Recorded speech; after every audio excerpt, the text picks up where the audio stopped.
de Janeiro, 1º de janeiro de 1989. A cidade desperta do Réveillon, abalada por uma tragédia.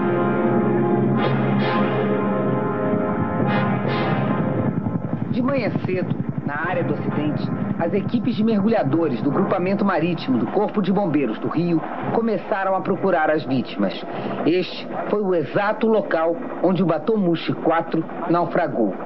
Segundo os bombeiros, o trabalho é difícil. O barco está naufragado a 27 metros de profundidade. Ali o Batomushi é um escândalo, porque aquela gente estava avisada. Aquele barquinho de porcaria estava condenado. Os mergulhadores conseguiram chegar até a boate do barco, onde encontraram 2 corpos. Eu acho ele um caso emblemático, porque mudou totalmente a relação entre a sociedade e o judiciário.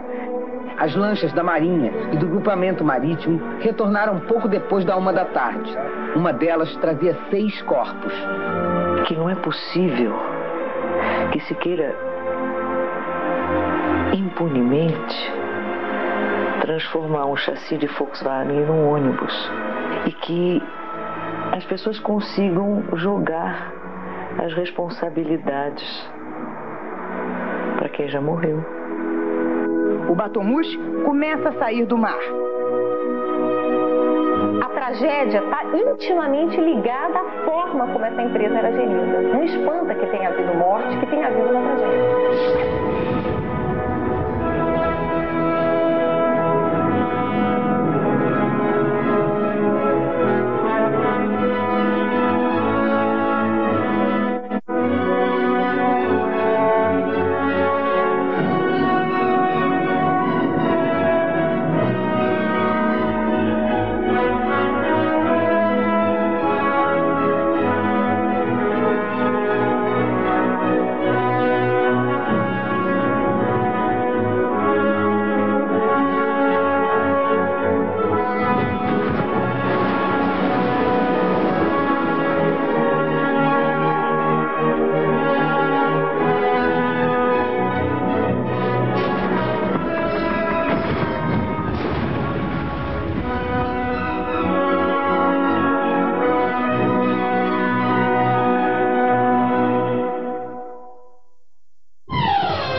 O Linha Direta Justiça continua a série jornalística sobre os crimes que marcaram o Brasil.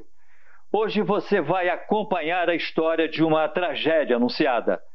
Faltavam 15 minutos para a virada do ano de 1988 e a promessa era de um jantar em mar aberto para festejar o ano que começava. Mas a alegria da festa se transformou num silêncio de medo e tensão. Em seguida veio o pânico e a morte. Quando o barco Batomushi 4 naufragou, 55 pessoas foram tragadas pelo mar agitado. Em terra firme, começavam a estourar os fogos de Copacabana. Até hoje, quase 16 anos depois, mais de 40 famílias esperam que a justiça puna os culpados e os obrigue a pagar pelo sofrimento que provocaram. Atualmente, o grupo de empresários espanhóis, donos do barco, vive como se nada tivesse acontecido. Essa impunidade, atualmente, ela é o país. E, desgraçadamente, os governos vão se sucedendo, né? O Congresso vai se repondo e se repropondo. A justiça é sempre é cega. Então, de repente, você vê que é isso mesmo. A justiça é cega, não para fazer justiça para todos. Ela é cega porque não interessa ver no nosso país. A errada sou eu. Entre as dezenas de vítimas do Batomushi 4 está Yara Amaral, uma das maiores atrizes brasileiras. A Yara era uma mulher inteira.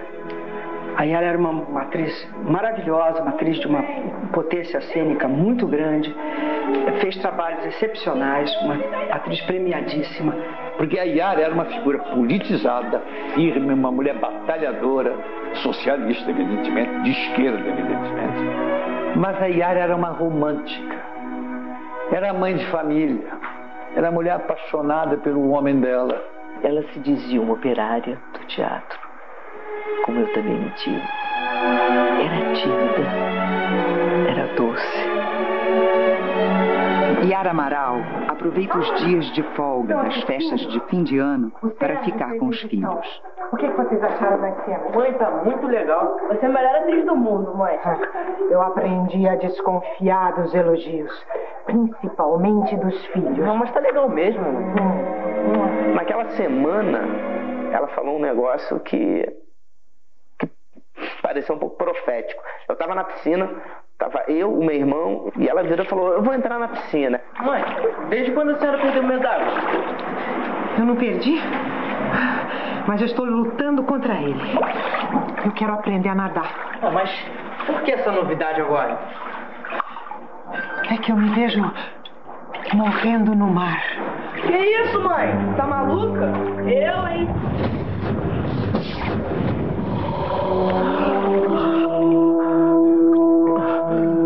Na véspera do Natal, o ator Sérgio Brito se encontrou com Yara e estranhou o estado de espírito da amiga. E a Yara estava muito triste. Uma voz de uma melancolia. Eu senti uma coisa esquisita. Sabe, parece uma sombra escura em cima da Yara. E ela comentava com os amigos dela, né? Falava, olha, você vê os meus filhos, olha, eles parecem que nasceram na água. E eu tenho medo da água, eu não sei nadar. E engraçado, eu já sonhei várias vezes que eu tô na praia e eu não vejo as ondas como todo mundo vê. Elas vindo na minha direção, eu vejo pelo contrário, as ondas indo na direção ao mar.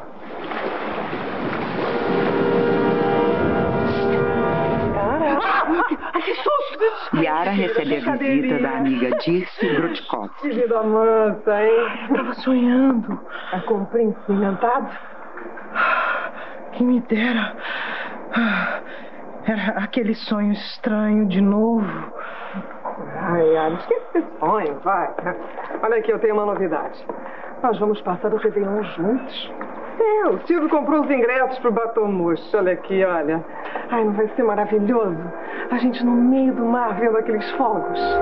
E eu convidei a Yara e a mãe, e aliás ela ficou muito triste porque eu não convidei, eu não levei os filhos, né, aí dela. Eu falei, não, mas esse passeio não é um passeio para criança. Então eles não foram, graças a Deus, né. Muita gente planejava fazer o mesmo programa. Entre elas, as irmãs Heloísa e Elaine Maciel. Que sorte, hein, Elaine? Você estava sem saber o que fazer no seu aniversário. É verdade, então. E eu ganhei 2 convites. Eu não sei, eu estava pensando... Você quer ir comigo? Claro, você sabe que eu adoro andar de barco. Ah, então vamos. Era o dia do meu aniversário, 31 de dezembro. Eu tinha recebido um convite para passar a noite na festa, né, no Batomushi.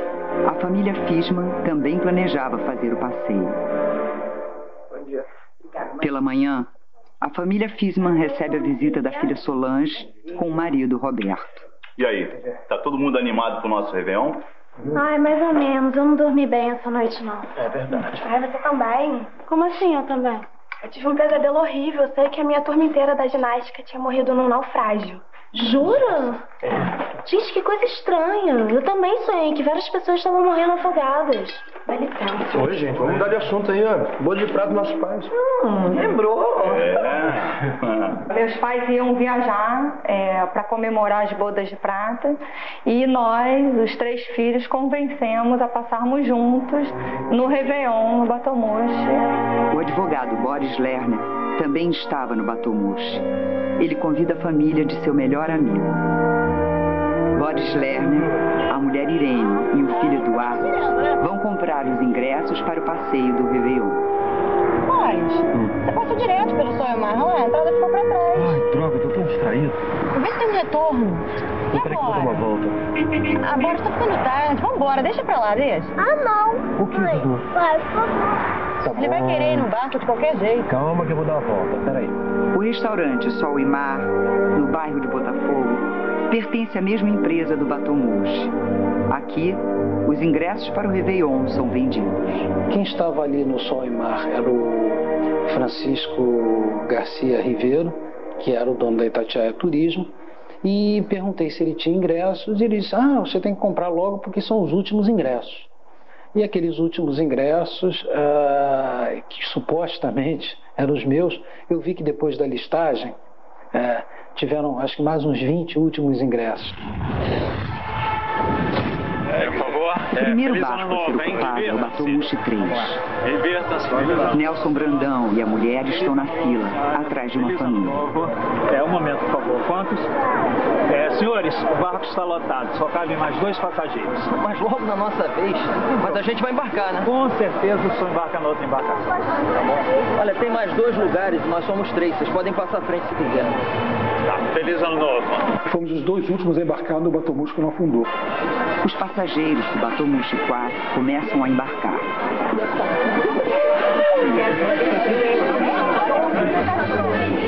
Entre eles está a família de Boris Lerner e os amigos Alberto e Ruth, com as 2 filhas. Eu fiz questão que a gente fizesse uma programação no dia 31 para que as 2 famílias ficassem realmente muito juntas, como a gente sempre foi. A atriz Yara Amaral, a mãe e os amigos também embarcam. Até a última hora, o promotor do evento, que restou absolvido, ele vendeu entradas. Até hoje ninguém sabe precisar quantas pessoas tinham dentro daquele barco. O Batomushi 4 parte superlotado. Elaine e a irmã Heloísa foram as últimas a embarcar. Mas nós não conseguimos lugar. Nós ficamos em pé na frente do barco. Acho que isso aqui vai ser um programa de índio, sabe? Esquece, Elaine. Olha, já que a gente literalmente embarcou nessa, é melhor a gente relaxar e curtir. Vamos beber alguma coisa? Beber como? Você acha que a gente vai conseguir achar algum garçom no meio dessa multidão? Ai, que mau humor, Elaine. Olha, desse jeito você vai estragar na festa de aniversário. Falar em aniversário, a irmã já podia colaborar, você não acha? Separar esse mar agitado. Apesar das condições do mar, as pessoas estão felizes. Bom que a gente tá junto, hein, Beto? Imagina você passar a comemoração de ano longe do meu melhor amigo. Não, nossa amizade. Nossa amizade. Irene, você viu a Camila? Olha, ela tava com o Dudu. Estão ali, ó, perturbando a Yara Amaral. As crianças, obviamente, vendo um artista, sempre se chegam, né? Então é uma cena que eu me lembro bastante. Yara, você tá bem? Tô. Eu só estava pensando nos meninos, só isso. Yara, eles estão bem, é claro. Você se divertindo com os amigos. Você veio aqui pra se divertir. Réveillon hoje. Dona Elisa tá se sentindo bem. Bem eu estou me sentindo, mas porque eu ainda estou com um pouquinho de medo, eu estou. Dona Elisa, dá uma olhadinha lá pra fora. Olha só quantos barquinhos menores do que... Não, eu vi, mas eu continuo um pouco preocupada. Eu sei que é bobagem, mas...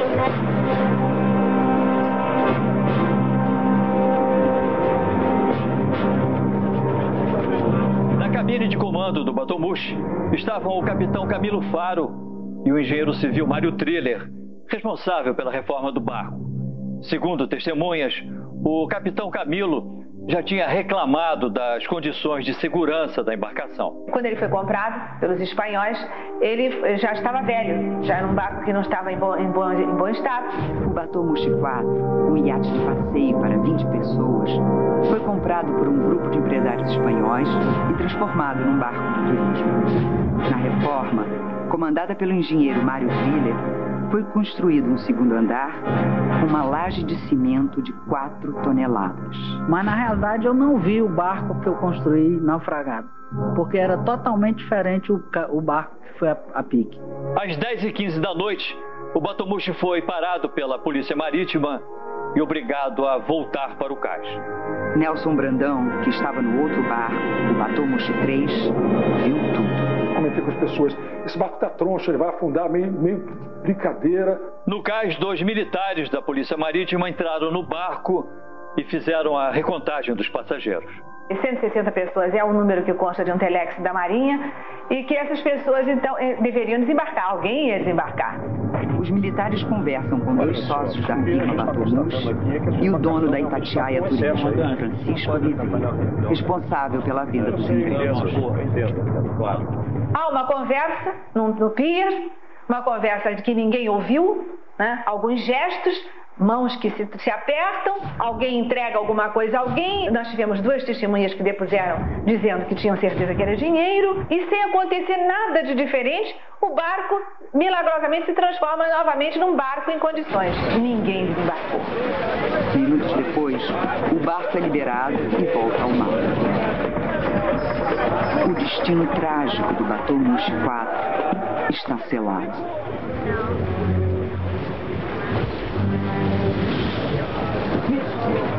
Alegria e tensão tomam conta do Batomushi 4.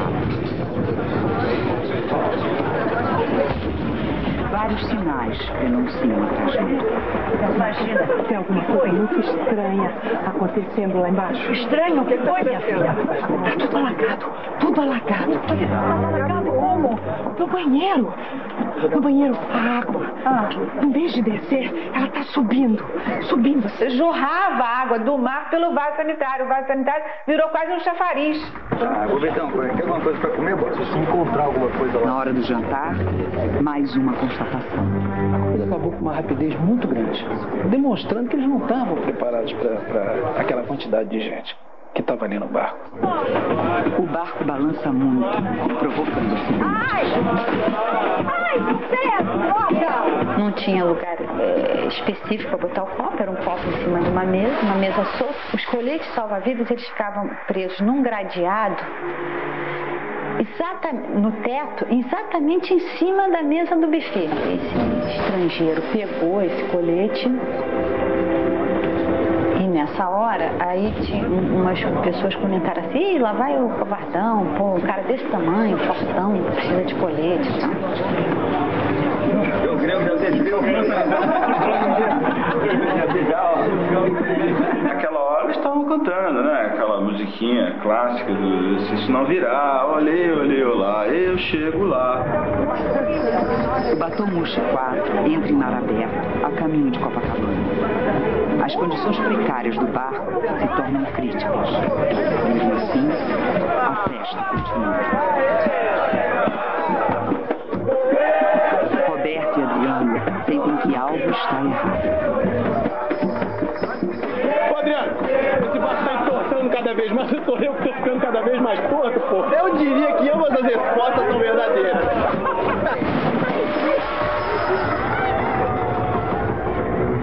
A gente brincando até, cantando, as mesas começaram a vir pra cima da gente, que o barco começou a virar para um lado. Boris Lerner tenta conseguir alguns coletes salva-vidas. Eu peguei 3, entreguei um para a falecida esposa e deixei um de lado e fui colocar no meu filho. Até minha falecida esposa falou: olha, como é que eu faço? Eu falei: não sei, não se vira. E eu tentando colocar no Eduardo. E eu coloquei, só que eu não consegui amarrar. O casal Weingart, convidados de Boris, entram na disputa desesperada.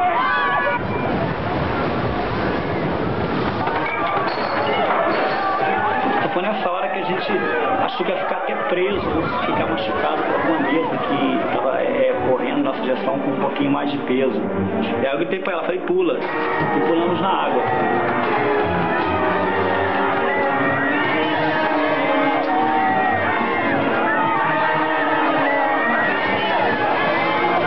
Quando eu fui subir à tona, quando eu consegui respirar, eu comecei a procurar pela minha família. O terror toma conta do Batomushi 4. Valdemar e Ruth Fisma tentam se equilibrar diante do desespero da filha Solange.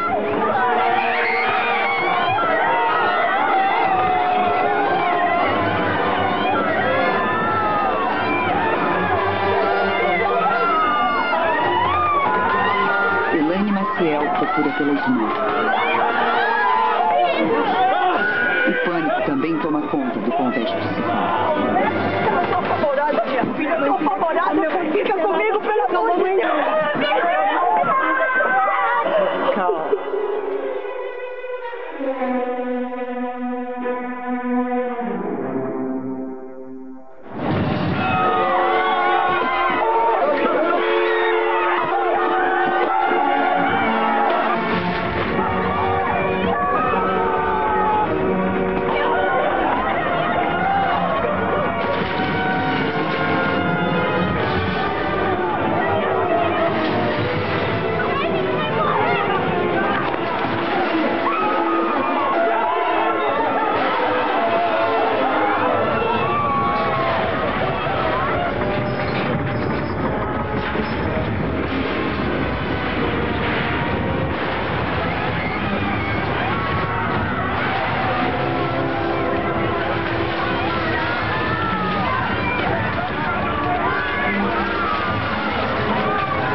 caí dentro d'água, né?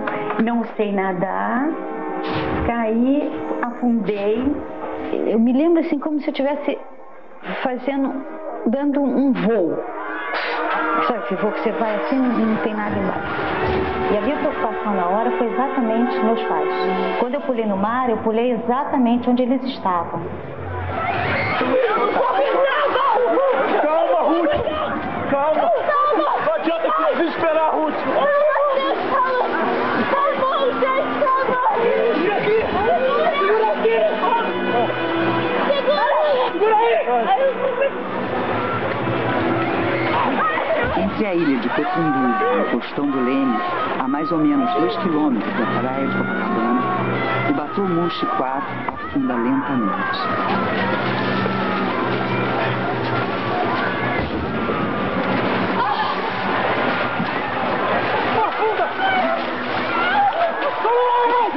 Foi um espetáculo gigantesco, um horror. Você não podia fazer absolutamente nada a não ser cuidar de si mesmo e das pessoas que estavam mais próximas.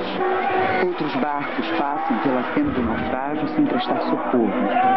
Muitos passageiros são atropelados. Eu comecei a gritar pela minha mãe, gritar pelo meu pai, não vi ninguém. E depois de uns 10, 15 minutos eu comecei a escutar a voz do meu namorado de longe, gritando por mim, pedindo para eu chegar perto dele. Aí eu fui me aproximando da voz dele, ele estava em cima do casco do barco. Fernando, por aqui! Segura ela! Solta ela! Solta ela! Mas se ela me soltar, eu vou morrer lá em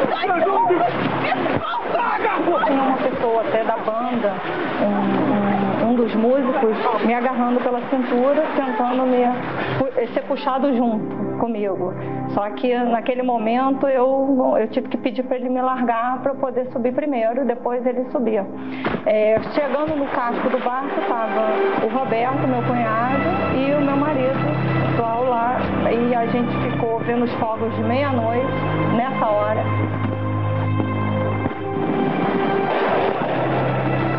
Porque se não fossem esses fogos aqui, se a gente tivesse tudo fechado, a gente não ia se enxergar, não tinha luz. Renata! Você gostou, Lúcia? Não! Eu não vi ninguém! Ai, meu Deus, é minha família! Calma, Renata, calma! Eles estão vivos, eu tenho certeza! A poucos metros do casco, o restante da família Fisma consegue boiar com a ajuda das sobras do naufrágio. Eduardo, acho melhor vocês tentarem salvar! Eu e o Ruth não estamos aguentando mais! Valdemar e Ruth Fisma começam a perder as esperanças. Eduardo, eu vou conseguir! Calma, calma! O pescador Jorge Viana passa pelo local e decide prestar socorro. Ele vai salvar a vida de dezenas de pessoas. Eu falei, não, virou um barco aí pelo tamanho dele, minha filha. Deve ter muita gente. Aí mandei o pessoal logo ir preparando os coletes. Na praia de Copacabana, milhares de pessoas comemoram a virada do ano novo. No mar, um resgate dramático.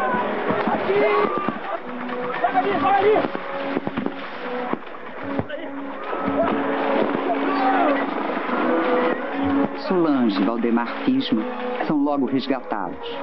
Mas Ruth e Eduardo desaparecem no mar.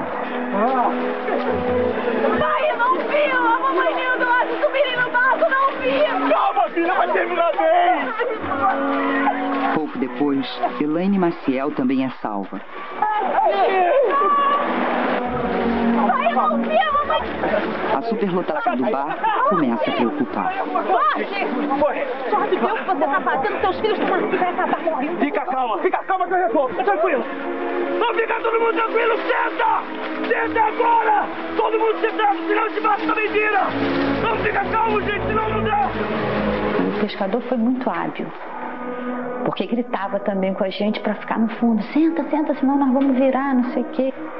Como é seu nome? Elaine. Tá precisando de ajuda? Eu só quero saber da minha irmã, Elaine. Eu sabia,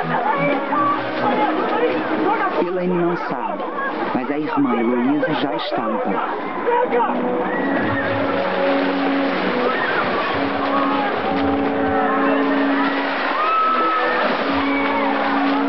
Solange Fisman vê a mãe no mar e se desespera. Mãe! Mãe! Vai esse barco! Mãe! Minha mãe tá no mar! Quando eu gritei, o meu irmão, que estava do outro lado do barco, me ouviu a minha voz. Foi quando ele ouviu minha voz, aí que eu vi que ele também estava no barco. Ruth Fisman é resgatada com a ajuda de Heloísa Maciel. Os outros integrantes da família Fisman continuam no mar. Dirce, amiga de Yara Amaral, e Boris Lerner também. Ao todo, são 30 náufragos que sobreviverão. Eu não sei precisar quanto tempo eu fiquei na água. Entendeu? Quando eu vi, o Casablanca estava do nosso lado. Deixa eu te apresentar uma pessoa maravilhosa. Tudo bem? Mariana, meu pai. Há muito pai, conheci ela muito. Peraí. Tem gente no mar! Tem gente no mar! Diva, vira essa luz pra lá! O clima é de pânico e desespero quando o iate Casablanca, de propriedade do empresário Oscar Gabriel Júnior, aparece para ajudar no resgate. Mas quando nos aproximamos, na realidade, é que eu me deparei com uma cena terrível, né? Que eram corpos, camisas brancas de costas dentro d'água. Foi aí que nós começamos a perceber a realidade do acidente que aconteceu. Vamos, gente, rápido com isso! O pessoal do Casablanca se prepara para resgatar os náufragos, mas a tarefa não é fácil. Naquele estado de pânico, vamos dizer assim, pessoas grandes, pessoas obesas, com roupas molhadas, pessoas já encharcadas em todos os sentidos. Então o peso dobrava. 57 pessoas vão ser salvas pelo Casablanca. Cadê a Solange? Abre! Para a população do Rio de Janeiro, você foi o herói daquela noite. Não foi coisa nenhuma, meu amigo.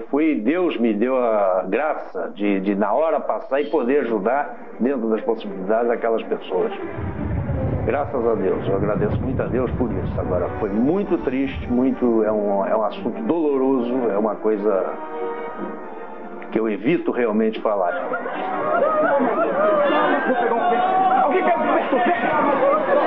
Dirce Grotkovski e Boris Lerner são resgatados. O casco emborcado do Batomushi 4 afunda de uma vez.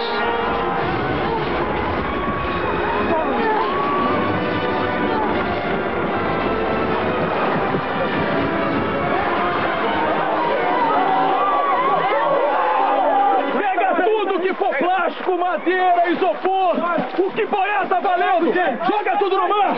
Para! Ali tem outro! E ele estava completamente desesperado, tentando salvar o máximo de gente que ele conseguia. No próximo bloco. Desesperados, os sobreviventes buscam parentes e amigos desaparecidos.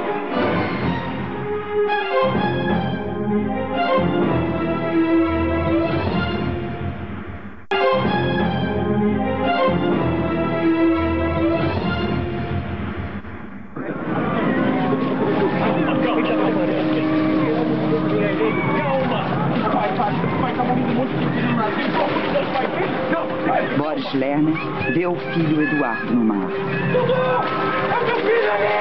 Ele está ali! Ali! Calma, a gente vai salvar teu filho, calma! E nós conseguimos tirá-lo. Tentamos ressuscitá-lo, respiração, boca a boca. Tinha um médico a bordo.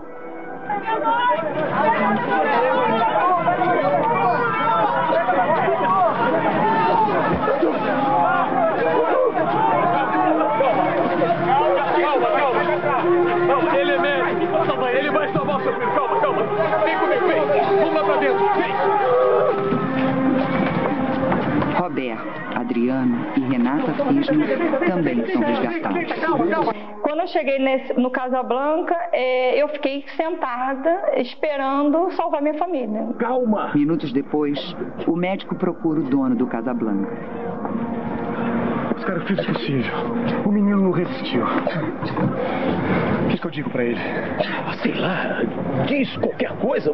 Você é médico, deve estar acostumado com isso, né? A gente não se acostuma com isso, Oscar. Certo, tá certo. Me desculpe. Meu Deus.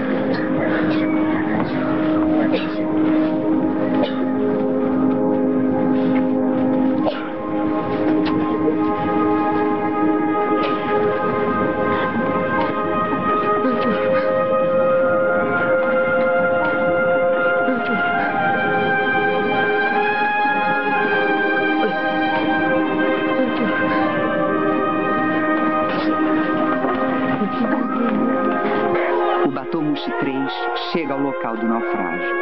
O que se viu lá foi o seguinte, foi a morte. Quer dizer, era o som da morte, era assim, você ouvia gritos, gemidos. Por favor! Por favor! Apesar de pertencer à mesma companhia, o barco não para. O iate Casablanca e a traineira Evelyn e Maurício voltam lotados de sobreviventes rumo à terra firme.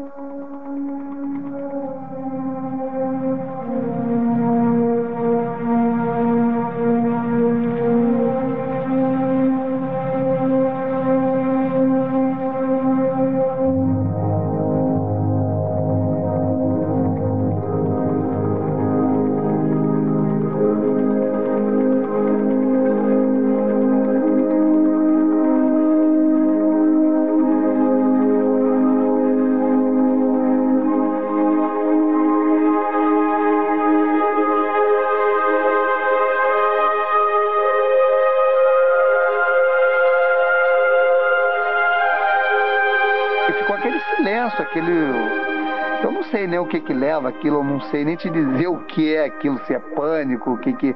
Ficou aquilo calado. E naquele momento, para mim, eu tinha perdido minha família toda. Aquilo concretizou, porque minha irmã, meu irmão, meu pai e minha mãe não estavam do meu lado. E fui no caminho, meio em estado de choque. A mesma empresa que vendeu os ingressos para os barcos Batomushi 3 e 4 realizava uma festa de Réveillon no restaurante Sol e Mar, que ficava no cais. A festa estava no auge quando os sobreviventes começaram a chegar. Alguém me ajude aqui, por favor!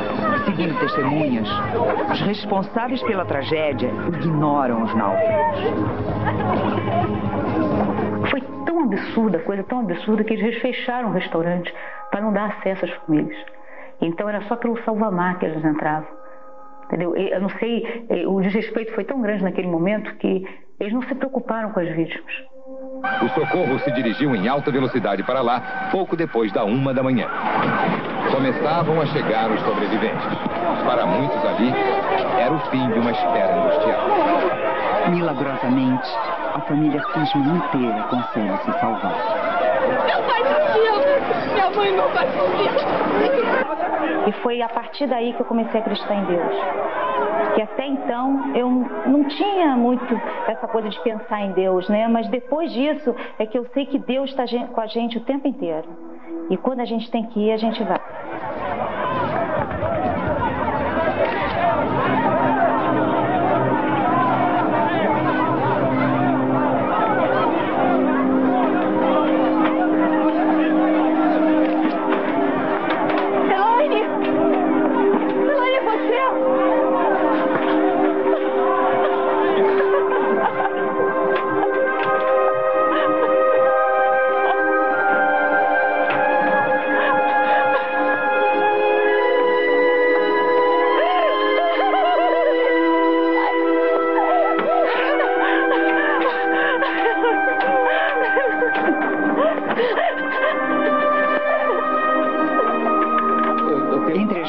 Está Aníbal Teixeira, ex-ministro do Planejamento do governo do presidente José Sarney. Conseguiram suspender, acho que eu perdi um pouco os sentidos.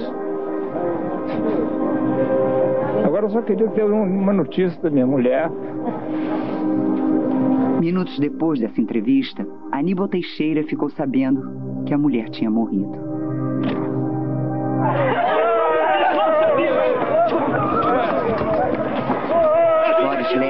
passa a noite inteira com esperanças de encontrar a mulher e os amigos com vida.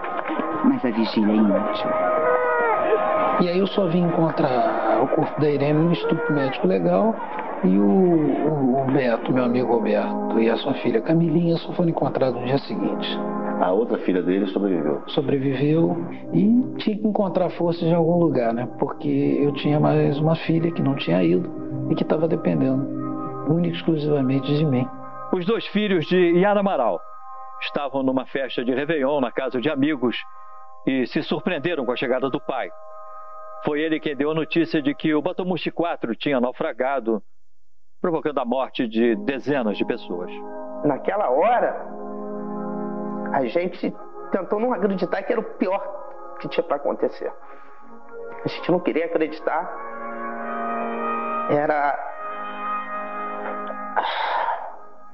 A gente falou assim, não é possível. Não... Ela com certeza se salvou. Nesses acidentes, nunca morre a maioria. É 1, 2 ou 3 pessoas. E eu falei isso pro meu pai. Ele virou e falou, olha, não, eu acho que a sua avó e a sua mãe faleceram. Essa é a notícia preliminar que chegou até a gente. A gente tem que ter certeza disso. Então, eu quero, garotos, que se preparem para o pior.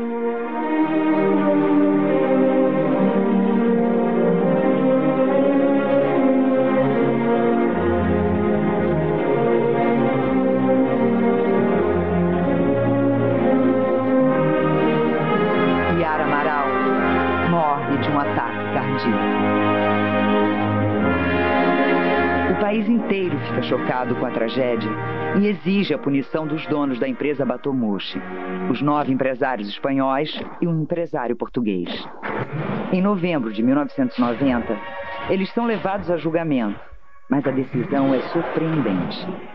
O juiz Jasmin Simões absolve todos os donos do Batomushi.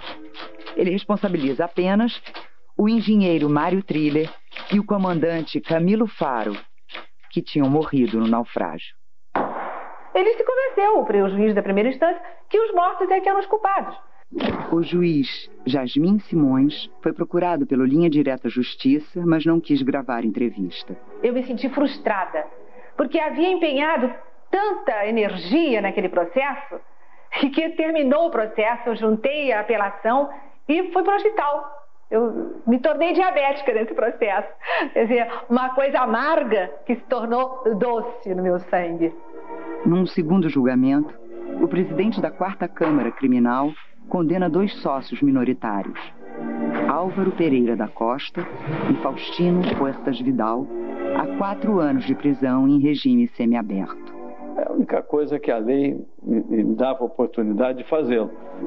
Hoje, o desembargador aposentado Antônio Carlos Amorim trabalha para um escritório de advocacia que defende os empresários espanhóis, os mesmos que ele condenou.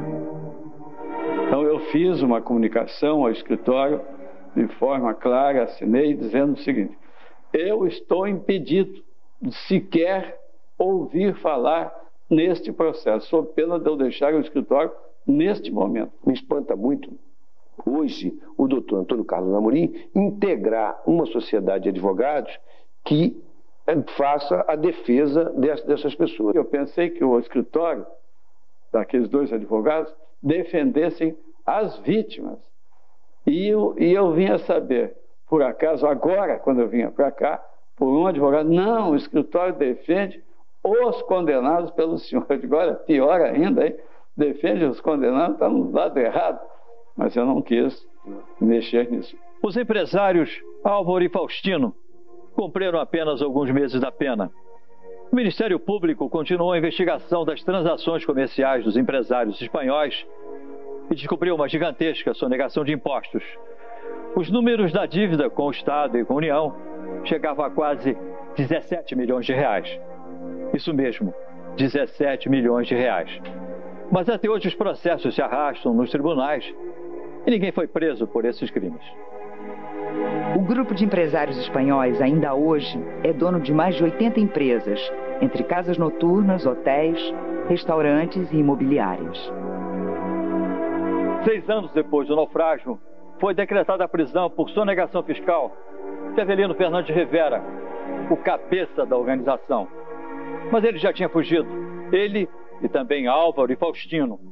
As indenizações pedidas pelas famílias das vítimas aos empresários espanhóis chegam a cerca de 180 milhões de reais, que poderiam ser pagos com o leilão dos 87 bens que possuem e que estão bloqueados pela justiça como garantia do pagamento. Mas nem mesmo a justiça consegue fazer o governo federal pagar o que deve. Condenado por ter liberado o barco para o passeio, afinal o Batô foi vistoriado pela Marinha. O governo federal faz como os espanhóis. Até hoje não pagou um centavo de indenização às vítimas do naufrágio. Os 2 militares da Polícia Marítima que vistoriaram o Batô Mushi 4 foram condenados a até 1 ano de prisão. Outros 4 sócios minoritários do Batô foram condenados por sonegação fiscal, mas nunca ficaram presos por causa de recursos dos advogados contra a decisão da Justiça. Isso desacredita não só a instituição do Ministério Público, do Judiciário, mas desacredita o direito como um todo. Porque para o cidadão é muito difícil entender como que uma situação como essa, tão grave, um crime tão grave como esse, não tenha resultado em punição. Na enquete de hoje, queremos saber a sua opinião sobre a dificuldade de se punir réus envolvidos em processos milionários. Qual a medida que seria mais eficaz para apressar a conclusão de casos como o Batô Mushi e evitar a impunidade? Opção A: aumentar os investimentos na polícia. B: limitar o número de recursos impetrados pelos réus. C: contratar mais promotores e juízes. Acesse o site www.globo.com/linha-direta. Dê a sua opinião. Participe. 16 anos depois, alguns dos sobreviventes foram levados por linha direta à justiça até o local da tragédia. Heloísa Maciel não conseguiu embarcar.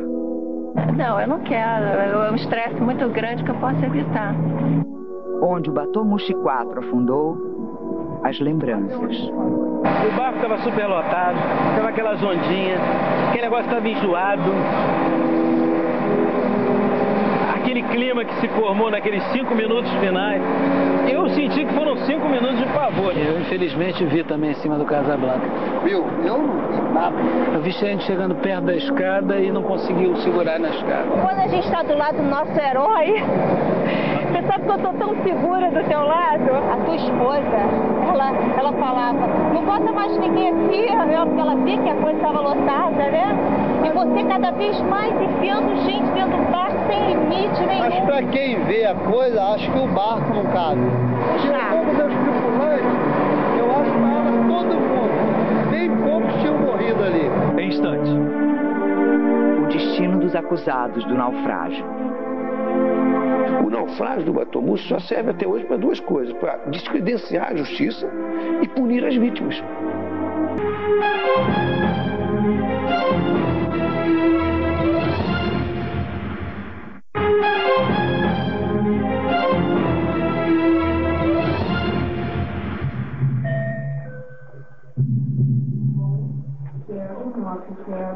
Três empresários, donos do Batô Mushi, fogem para viver na Europa. 10 anos após o naufrágio, o jornal O Globo revelou onde Álvaro, Faustino e Avelino estavam escondidos. Protegidos pelas leis de extradição, eles permanecem em seus países. Álvaro Pereira da Costa está morando em Portugal. Hoje em dia, o empresário Avelino Fernandes Rivera é sócio de um grande grupo empresarial da Galícia, na Espanha, que faz transações comerciais e financeiras. Em 1998, ele foi eleito presidente da Federação Galega de Comércio Exterior e chegou a ter 2 concessionárias de automóveis de luxo. Faustino Puertas Vidal, depois de fugir do Brasil, abriu uma nova sociedade empresarial com Avelino, na Galícia. O criminoso gasta, às vezes, fortuna para manter advogados e advogados, apelações e apelações, quando seria muito mais, vamos dizer, útil, se é que um criminoso desse porte tem alguma saída, seria pagar, indenizar as pessoas que sofreram a sua corrupção, não é? o seu crime. As leis existem para que se encontrem brechas para burlar. que forças e poderes manipulem as nossas vontades, os nossos direitos. É o que eu sempre digo, o naufrágio do Batomushi só serve até hoje para duas coisas, para descredenciar a justiça e punir as vítimas. 55 pessoas morreram no naufrágio do Batomushi 4. Yara Amaral, Elisa Amaral, Silvio Grotkovski, Irene Lerner, Eduardo Lerner, Alberto Weingarten, Ruth Weingarten, Camila Weingarten, Camilo Faro da Costa, Mário Maria Thriller, de Fátima Costa, Shirley Souza Batista Carlos Alberto Soares, Cavalcante Norma Gonçalves, Maria Emílio Sérgio de Paulino Barra, Davi Sobrinho, Oda Maria Hilda de Levice, Souza Maria Bezerra, Nazaré Maria Lima Silvério, Ana Simão Maria da Aires Silva, Camus, Silvio Ernesto Guiarabá, Gione Alves Maria.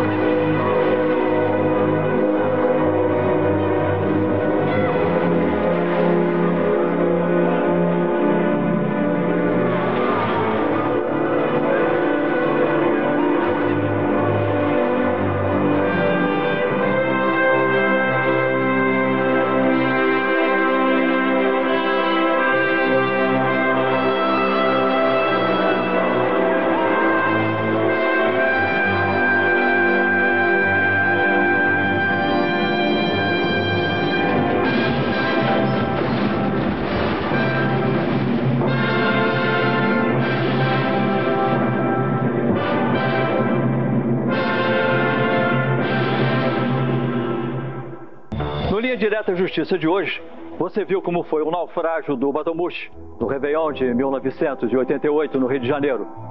Para falar sobre essa tragédia que causou a morte de 55 pessoas, a promotora Leni Costa de Assis, que atuou no processo, está esperando por você em nosso chat. Converse com ela. Entre agora no site www.globo.com/linha direta e participe. Linha Direta volta na próxima quinta-feira, logo depois de A Grande Família. Boa noite e até lá.